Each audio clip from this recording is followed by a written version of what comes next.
नमस्कार, गोरखपुर लाइव देख रहे हैं आप और इस समय हम हैं गोरखपुर में और यहाँ पर एक कार्यशाला का आयोजन किया गया था महिला एवं बाल विकास कल्याण विभाग की तरफ से। और इस समय हमारे साथ गोरखपुर मंडल के महिला विभाग के उप निदेशक जी हैं और उनसे हम बात करेंगे कि महिलाओं के प्रति जो अपराध होते हैं या महिलाओं की जो समस्याएं हैं उसे लेकर सरकार जो प्रयास कर रही है वो उसमें कौन कौन से प्रमुख योजनाएं हैं जिनका प्रचार प्रसार किया जाना बहुत ज़रूरी है और क्या उपलब्धियां हैं इस विभाग की।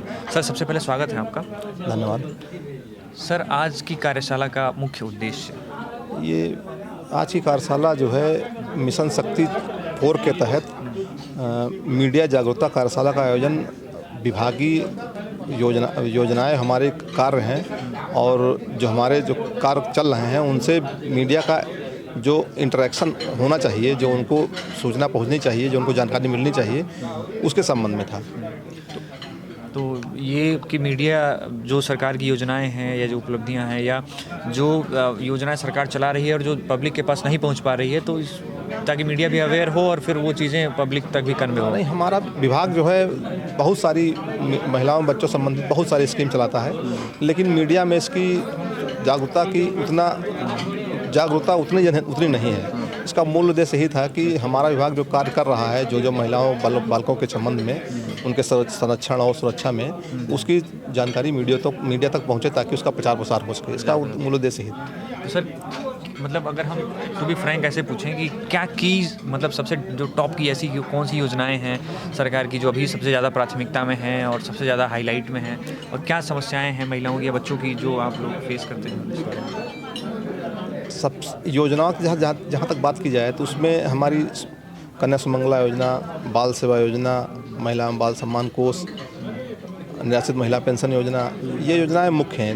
ये तो हमारी योजनाएं हैं, लेकिन हमारा विभाग जो है तमाम जो एक्ट्स हैं महिलाओं बच्चों बालकों संबंधित, वो एक्ट को जो है उनको जो है इम्प्लीमेंट मतलब कराता है, उनको लागू कराता है।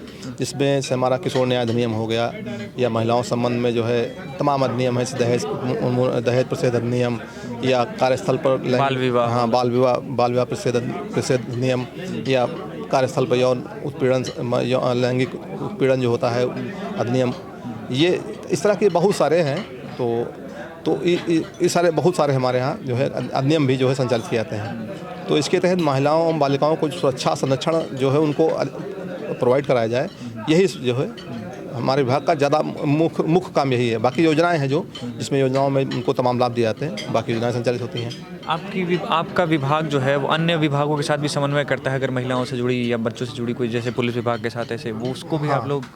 तो ये हमारे विभाग में इस तरह के लिए वन स्टॉप सेंटर खोला गया था। तो उसमें महिलाओं बालिकाओं से जो भी संबंधित समस्याएं आती हैं, जो कोई महिला किसी भी परिस्थिति में शिकार हो गई हो, विषम परिस्थिति में अगर हो तो उसको कोई तत्काल सहायता की व्यवस्था हो, तो वन स्टॉप सेंटर का मूल उद्देश्य यही था कि जो महिला अगर वहाँ पर जाके संपर्क करे या फ़ोन से संपर्क करे तो वहाँ पर उसको जो है टेली काउंसलिंग की जाती है।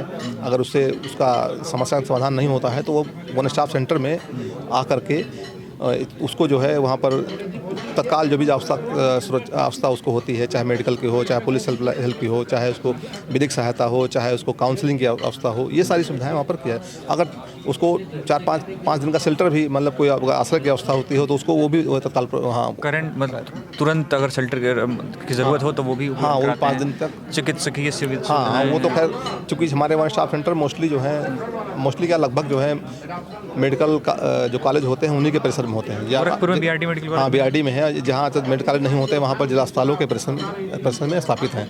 तो मेडिकल की कोई बहुत बड़ी इशू नहीं है, चूँकि वहाँ पर उसी कैंपस में होते हैं। तो लीगल सुविधाएं भी वहाँ मुहैया कराते हैं। हाँ, हमारे पास जो है इम्पैनल्ड वकीलों का एक ग्रुप है, उनके हमारे पास जुड़े हुए हैं जो उसको लीगल जो सहायता होती है तो उन्हीं वकीलों के माध्यम से वो भी सहायता उपलब्ध कराई जाती है। यानी कि हम अपने दर्शकों को ये बता सकते हैं कि अगर कोई महिला है तो वो अपनी समस्या को लेकर वन स्टॉप शॉप जा सकती है, जहाँ पर आपको हर तरह की, चाहे वो चिकित्सकीय सुविधाएं हो, लीगल सुविधाएं हो और पुलिस से जुड़ी सहायता हो, शेल्टर से जुड़ी सहायता हो, काउंसलिंग हो, चाहे वो मतलब मनोवैज्ञानिक कोई समस्या हो, वो वहाँ पर काउंसलिंग की जाती है।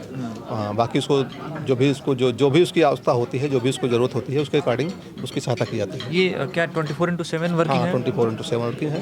24/7 वर्किंग है, तो हम अपने दर्शकों को ये कह सकते हैं कि आप अगर महिला हैं और आपकी कोई समस्या है तो आप वहाँ पर, चाहे वो मनोविज्ञान से जुड़ी हुई समस्या हो, स्वास्थ्य से जुड़ी हुई हो, मैं कहना चाहूँगा महिला अगर कोई विषम परिस्थिति में है या उसको कोई समस्या आ रही है, कोई उसको दिक्कत आ रही है, तो पहली बात तो हेल्पलाइन हमारी कई अवेलेबल हैं, जिसमें जैसे 181 है, 1090 है, या पुलिस की हेल्पलाइन 112 है।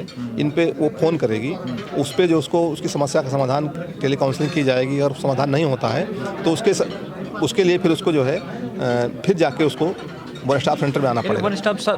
वन स्टॉप सेंटर को हम इस तरह से कहते हैं, इमरजेंसी सुविधा है कि अगर आपको नहीं कहीं मिल रही है तो आप तुरंत वहाँ जाइए, वहाँ तुरंत आपको आकस्मिक सुविधाएं मिलेंगी, चाहे वो आपको लीगल तौर पे हो, चाहे वो साइकोलॉजिकल तौर पे हो, चाहे वो स्वास्थ्य के तौर पे हो, वो आपको आकस्मिक सेवा के तौर पर तत्काल जो उनकी अवस्था होती है उसके तहत कार्रवाई की जाती है।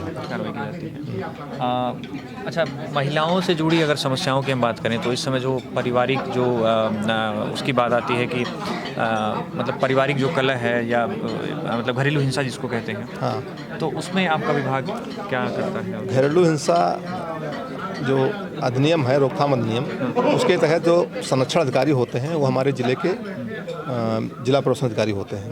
अगर कोई महिला जो घरेलू हिंसा से पीड़ित है तो उसको अगर कोई अगर मान लीजिए उसको प्रताड़ित करता है कोई, तो वो अपना केस दायर डालनी चाहती है वो कोर्ट में, तो उसके पास हमारे जिला प्रोत्साहन कार्यालय में आ सकती है, वो सीधे कोर्ट जा सकती है, या एक हमारे यहाँ नियुक्त किए गए थे फैसिलिटेटर, खैर अभी शायद नियुक्त नहीं है, तो उनके माध्यम से वो अपना केस डाल सकती है। अगर वो बहुत अवेयर नहीं है तो सीधे आपके यहाँ संपर्क कर सकती है। हाँ, संपर्क कर सकती है। फिर उसकी सहायता, फिर उसके लिए हमारे यहाँ से उसकी DIR रिपोर्ट उसकी बना के, जो प्रेस्क्राइब एक फार्मा है, उस रिपोर्ट बना करके उसको जो है माननीय कोर्ट में सबमिट किया जाता है, और उसके जो आदेश को होते हैं कोर्ट, उनको लागू कराना भी हमारे विभाग की जिम्मेदारी होती है। मतलब उसको शेल्टर के लिए कहा गया है, या उसको जो है कंपनसेशन के लिए कहा गया है, या उसको मंथली खर्चे के लिए कहा गया है, तो उसको जो है अगर कोर्ट आदेश देता है तो उसको भी जो है लागू कराने का पूरा लागू कराने का हमारा जिम्मेदारी। एक जो मैंने अभी इस कार्यशाला में जो सबसे बड़ा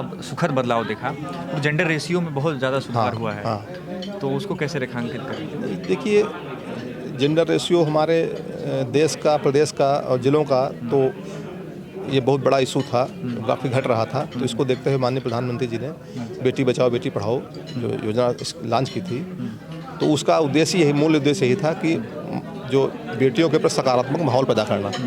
तो उसका असर अब दिख रहा है कि काफ़ी अच्छा उसमें सुधार आया है। अभी आपको बताया गया इस कार्यशाला में कि जैसे रेशियो में काफ़ी सुधार हुआ है। तो बेटी बचाओ बेटी पढ़ाओ का मूल उद्देश्य था प्रचार प्रसार करके लोगों को जागरूक करके बेटियों के संबंध में जो धारणाएं बनी हुई हैं उनको नकारते हुए उनके पर सकारात्मक माहौल बनाया जाए, उनकी सुरक्षा संरक्षा का उपाय किए जाएँ ताकि जेंडर रेशियो बेहतर हो सके। अच्छा सर, आखिरी सवाल ये कि हमारे जो दर्शक हैं वो ज़्यादातर गाँव और मतलब रूरल एरिया से जुड़े हुए हैं, ज़्यादा जागरूक नहीं है। अगर हम उनको जागरूक करने के उद्देश्य से बताएं तो ज़िले में वो जो आपका कार्यालय, आपके विभाग का कार्यालय, वो कहाँ है और किस अधिकारी से वहाँ पर जाकर मिला जा सकता है अगर कोई शिकायत, कोई समस्या हो तो? जिले हमारा महिला विकास, महिला कल्याण का जिले का कार्यालय कलेक्ट्रेट में है, और लगभग सभी जनपदों में कलेक्ट्रेट में ही कार्यालय रहता है। और कार्यालय जाने की अवस्था क्या है, जब आपको हेल्पलाइन से ही ज़रा सहायता मिल सकती है तो कार्यालय तो अंतिम विकल्प में आप जाइए। बाकी तो आप हेल्पलाइन, मतलब हेल्पलाइन नंबर, ये 3 हेल्पलाइन नंबर जो 10 नंबर है, और बिल्कुल आप उनका लाभ उठाइए। उसके बाद जब कार्रवाई नहीं हो पा रही है तब आप जाके वहाँ पर जा सकते हैं। सर, आपने इतना समय दिया उसके लिए बहुत बहुत धन्यवाद।